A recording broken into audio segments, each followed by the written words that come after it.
In 2027, the world map could change forever. A new country is preparing to break away. After a brutal civil war, a historic landslide vote, and years of tense negotiations, but as the deadline approaches, a major problem remains. The world is ready, but the mother country might not be. Will it actually happen? So where is this place? It's a corner of the map most people have never heard of, even though it sits in one of the most contested regions on Earth. This is Bougainville. Geographically, it's part of the Solomon Islands chain. Politically, it's tied to Papua New Guinea, but on the ground, it has a completely different identity. The people here are ethnically and culturally closer to the Solomons than the Papuans, a distinction that has fueled decades of tension, resentment, and eventually, war. Bougainville didn't just suddenly wake up and demand independence, it's been fighting for this moment for nearly half a century.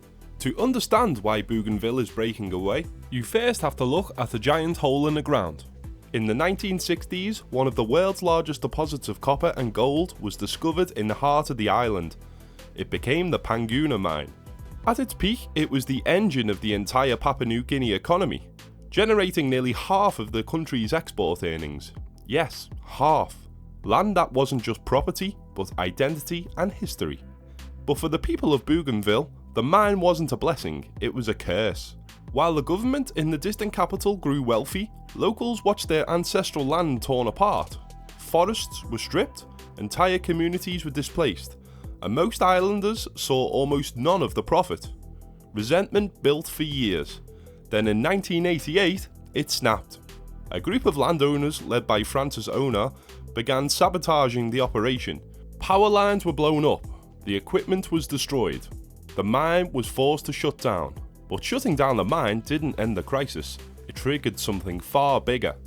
What followed was a brutal civil war that lasted nearly a decade, and became one of the bloodiest conflicts in the Pacific since World War II. Tens of thousands died in a territory of only 300,000 people. On this island, almost every family is still looking for someone who never come home. The war ended with a promise. Bougainville would finally get to choose its own future. And in 2019, they did, in a vote that stunned the world. 98.3% of people chose full independence. It was a mandate so absolute it should have been the end of the story. But as we sit here in 2026, the world's newest country is currently stuck in a legal dead zone. You see, the vote was non-binding. Under the peace deal, the Papua New Guinea Parliament has the final say. They have to ratify the result to make it official, and they are terrified to do so as many lawmakers worry about the consequences. In late 2025, Prime Minister Marape promised the vote would finally hit the floor by mid-2026. If they vote no this summer, that 2027 deadline becomes a ticking time bomb.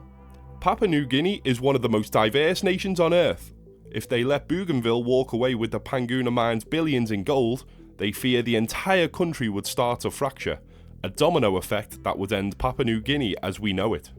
Papua New Guinea's parliament now has to ratify the vote. That sounds simple, but it isn't. Politicians disagree on what kind of majority they need, and some are worried that letting Bougainville go could encourage other provinces to try the same. But Bougainville's leaders aren't waiting anymore. They've set a hard deadline, September 1st, 2027. Right now, Bougainville has zero UN recognition. You can't get a seat at the UN until your mother country signs the divorce papers. The likelihood of a peaceful split is a coin flip. Nothing is guaranteed. If Papua New Guinea says no in 2027, Bougainville has threatened a unilateral declaration of independence. They'll just walk away, with or without permission. And Bougainville isn't alone in challenging old borders. Take Somaliland. For 35 years, it's acted like a country.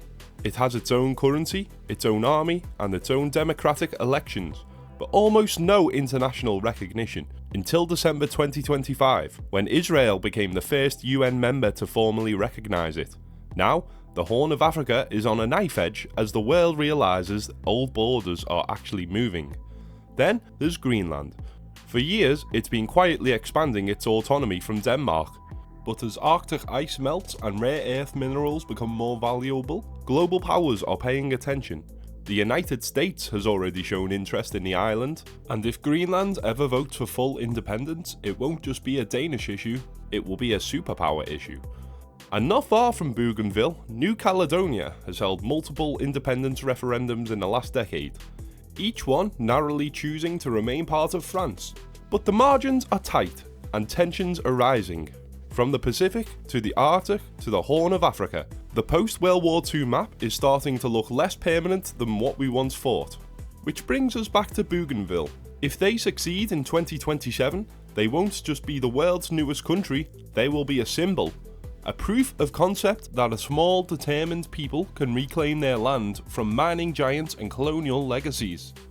But if they fail, it could serve as a warning of just how difficult it is to break away in the 21st century. The countdown to September 1st, 2027 has already begun. The only question left is, are we ready for a world with more borders or fewer?